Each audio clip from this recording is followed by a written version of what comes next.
இன்றைக்கி நம்ம வீட்டிலே வந்து சிம்பிளாக கடலை பர்ஃபி எப்படி பண்ணுறதுன்னு பார்க்க போகிறோம். அதுக்கு தேவையான ஐட்டங்கள்: கடலை, வறுத்த வேர்க்கடலை, தோல் உரித்தது. நான் இதை வந்து 1-2 இடித்து வச்சுருக்கேன். ஏன்னா ஒரு கன்சிஸ்டன்சிக்கு வரணுங்கிறதுக்காக, அந்த ஒரு லேயர் போட்டு நம்ம ஸ்கொயராக கட் பண்ணுறதுக்கு ஈஸியாக இருக்கும், ஒரு க்ரிப் இருக்குங்கிறதுக்காக பாகில் செஞ்சு குழந்தைங்களுக்கு கொடுக்கலாம். ஈஸியாகவும் இருக்கும், அது உங்கள் இஷ்டம். ஸோ இதே அளவுக்கு இதில் 3/4 அளவுக்கு பாகு எடுத்திருக்கேன்.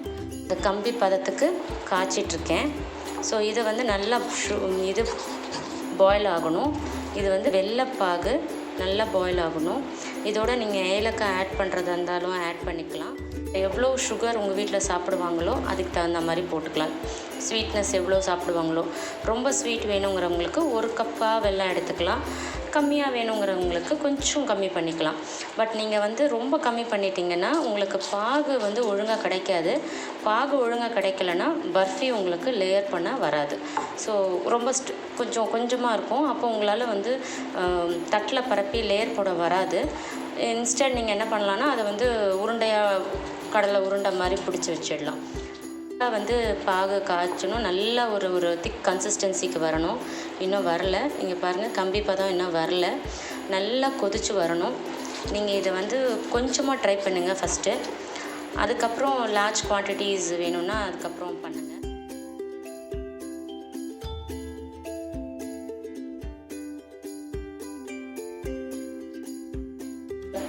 பாகு வந்து நான் ஏற்கனவே அதில் இருக்க டஸ்ட்டு இதெல்லாம் எடுத்து தான் காய்ச்சிட்ருக்கேன். ஸோ ஃப்ரெண்ட்ஸ், அப்படியே போட்டுட்டேன்னு நினச்சிடாதீங்க. ஏற்கனவே வந்து அதில் இருக்க டஸ்ட் எல்லாத்தையும் வடிகட்டிட்டு மறுபடியும் செகண்ட் டைம் இதை நான் காய்ச்சிட்ருக்கேன். ஸோ என்னடா இவங்க டக்குன்னு இப்படி பாகில் வெள்ளத்தில் போட்டு பாகு இது பண்ணிகிட்ருக்காங்களேன்னு நினைக்க வேண்டாம். ரொம்ப ஈஸி. எல்லாமே நீங்கள் ரெடி பண்ணி வச்சுக்கிட்டிங்கன்னா மேக்ஸிமம் 10 to 15 minutes அவ்வளோதான். நீங்கள் வந்து கடலை வறுத்து ரெடி பண்ணி வச்சுட்டு பாகும் காய்ச்சிட்டு இப்படியே காய்ச்சிட்ருக்க சமயத்தில் எல்லாமே ரெடி பண்ணிடலாம். நல்லா இங்கே பாருங்கள், பாகு கன்சிஸ்டன்சி பாருங்கள், ரன்னிங் கன்சிஸ்டன்சியில் இருக்கா? இப்போ பாருங்கள், இன்னும் கொஞ்சம் திக்காக வரணும். இன்னும் கொஞ்சம் பாகு நல்லா காயணும்.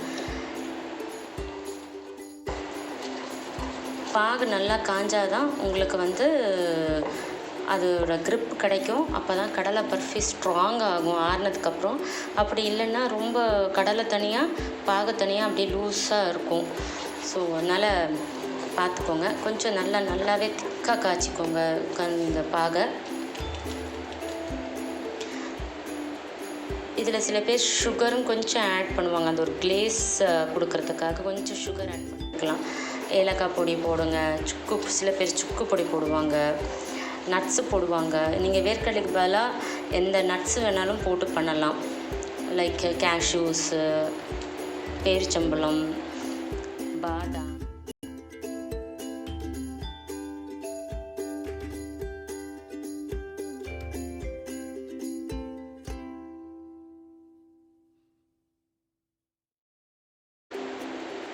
பாகு பார்க்குறீங்களா? நல்ல கன்சிஸ்டன்சியில் வருது. நல்லா அப்படி ஒரு ஸ்ட்ரிங் மாதிரி ஃபார்ம் ஆகுது பாருங்கள். பாகுக்கு அப்படியே வருது பாருங்கள். ஸோ இதில் இப்போது நம்ம இந்த கடலையை போட்டு கிளற போகிறோம். Okay, fine. நல்லா பாகு திக்காகிடுச்சு. ஸோ இப்போ நம்ம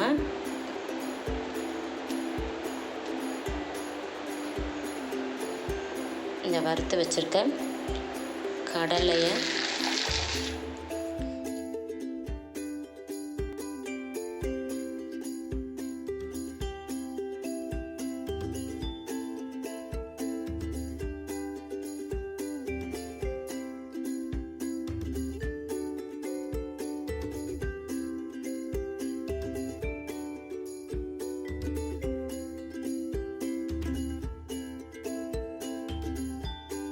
பாருங்கள் ஃப்ரெண்ட்ஸ், தட்டில் போட்டு இதை அப்படி பரப்பியாச்சு.